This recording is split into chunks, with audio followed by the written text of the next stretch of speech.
15 rounds of talks and still counting. What is it that keeps India and China from having normal relations?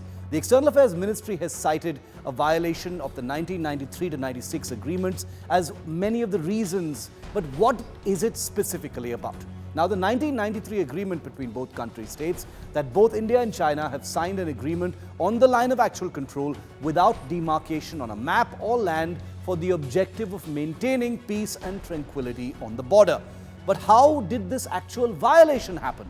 Well, here come the border standoffs. Cut to May 2020, the People's Liberation Army moved into 5 up-close areas along the line of actual control, blocking Indian troops from patrolling across the lines as their claim.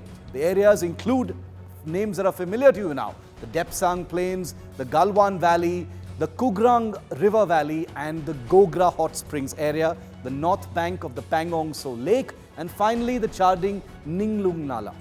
The move prompted clashes among the patrolling troops from both the sides in several areas.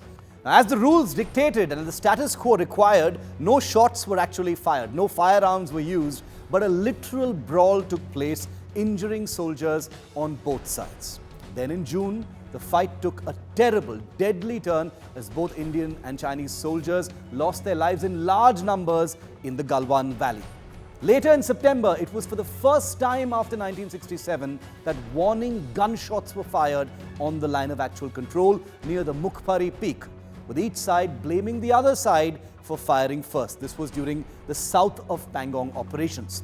Now, after several rounds of talks on both military as well as diplomatic levels, disengagement of troops has taken place in some places, including the Galwan Valley, where the killings happened in June 2020, the Pangong area, the Spangur Tso area, which is south of Pangong, and in some parts of some of the other friction areas. But why are these talks so important at this time?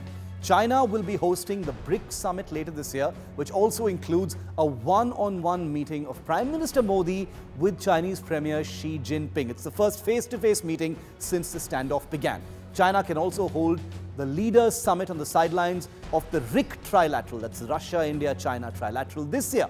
But this unresolved border standoff in Ladakh makes it politically difficult for both leaders to actually hold substantive talks. Amidst all this, remember the recent unannounced visit by a delegation led by Chinese Foreign Minister Wang Yi was Beijing's attempt to revive bilateral ties between two countries since the standoff began.